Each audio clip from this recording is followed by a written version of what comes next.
Chapter 16. An Old Safe. "Listen."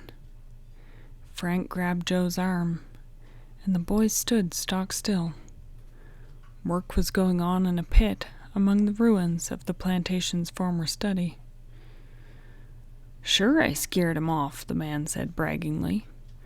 "Pretty brave until they heard my gun." "Good things we got the stones blasted out before they came," another said. "I just hit something, Hank. Give me your strong light." Junior. He was another one of the boys' kidnappers. In a moment, the glow sprang up, not more than 20 feet from the Hardys. Frank and Joe crouched low to avoid detection, all the while observing the bizarre scene before them. The two men, their backs toward the boys, were stooping down in a hole dug along a cellar wall in the house. "It's a safe, Hank," Junior said excitedly. "Jumpin' Jiminy," Joe whispered to his brother. "If they've found the gold, we've got to act fast." The boys backed away and held a hurried conversation. It was decided that they'd better try to stop the criminals from opening the safe rather than to go to the police.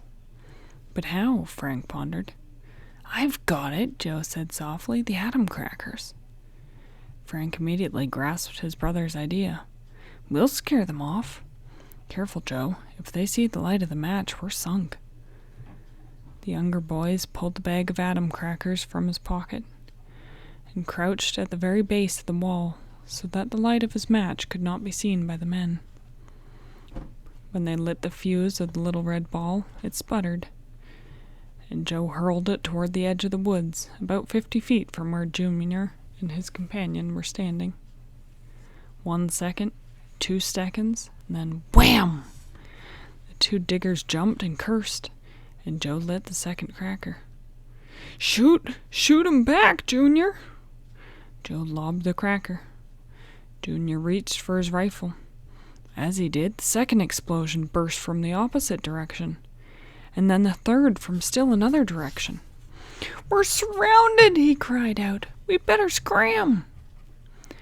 As if to help the men on their way, a fourth atom cracker burst from behind them, filling the night with 1,000 reverberations. The boys thought of following to nab at least one of them, but both started shooting over their shoulders as they fled. Frank and Joe stopped running. Regretfully, they watched the erratic course of the men's firing as the two fled to the road, scrambled into an automobile, and roared off. "Let's get to our car," Joe urged. Frank reminded his brother of the distance to the car and the fact that Chet was alone and his leg was injured. "I'd say we ought to have a look at that safe before Junior and Hank decide to return with the reinforcements." "You're right," Joe agreed. The Hardys went back to Chet, who was in a near panic because of the shooting.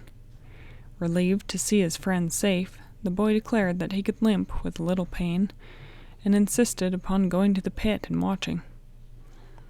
"This sure is an old safe," Frank declared, as he climbed down into the hole and examined the large, rusted object with the old-fashioned dial. Excitedly, the boys looked around for tools that the diggers might have left, so that it could open the safe. They found nothing but 2 spades, which were of no help. "Tell you what," Chet spoke up. "You stay here, and I'll go tell General Smith what happened. He'll probably want to come out here, and we can bring tools." "Good idea," Frank said. "You stay home and take care of that wound." Chet's leg was swelling and had begun to ache. When he reached the car, he gave a couple blasts on the horn to let the Hardys know that he reached it safely, and then drove off. Frank and Joe figured that the general would arrive by midnight, but 2 hours went by and he did not come. Had Chet been waylaid? The brothers wondered.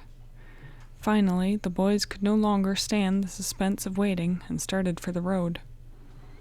They'd made the turn toward Centerville when a car came along. Ducking behind some bushes, they let it go past without hailing the driver.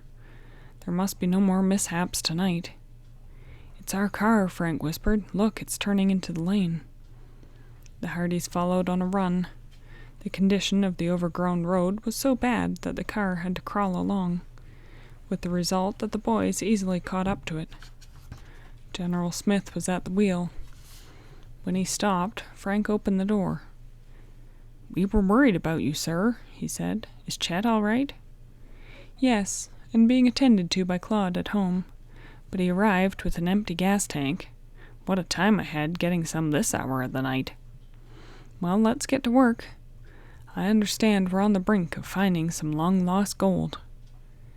In the back of the car was a crowbar, a sledgehammer, a file, and a blowtorch, and some rope which General Smith had borrowed from the garageman who'd sold him the gasoline.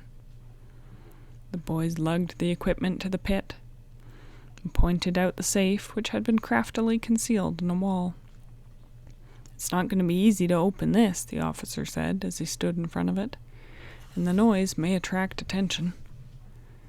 The general ordered Frank to stand guard while he and Joe worked. 15 minutes later, the blowtorch had failed to make a hole, but Frank thought they might crack through the hot iron. Joe replaced him as a guard. "Hold this chisel at the edge of the dial, General Smith, while I swing the sledgehammer," Frank requested. The officer held the chisel unflinchingly while Frank, his sure eye guiding the heavy tool, hit one crashing blow after another. The steel dial gave way grudgingly, but finally, with a mighty stroke, Frank knocked it off of the rusty safe. With a little prying, the bolt came loose, and Frank pulled on the door. It creaked open. He half expected a cascade of gold to tumble into his hands, but instead only a bundle of old papers greeted his eyes. "Here's a book," he said, reaching farther back into the safe. Frank opened it and flipped through the pages as General Smith trained his flashlight on the discovery. "A diary!" Frank exclaimed. Hastily, he read the entries in the old book, apparently written by Beauregard Smith himself. Recorded were the daily happenings on the plantation. With mention of the advance of the enemy army, the remarks became terse. Some days events were listed only in a sentence or two. Finally, the last entry in the old diary said simply, "Despairing. Have taken cannonballs to tunnel. Sent message to General Smith." Frank whistled. "What a clue! Joe, come here," he cried out.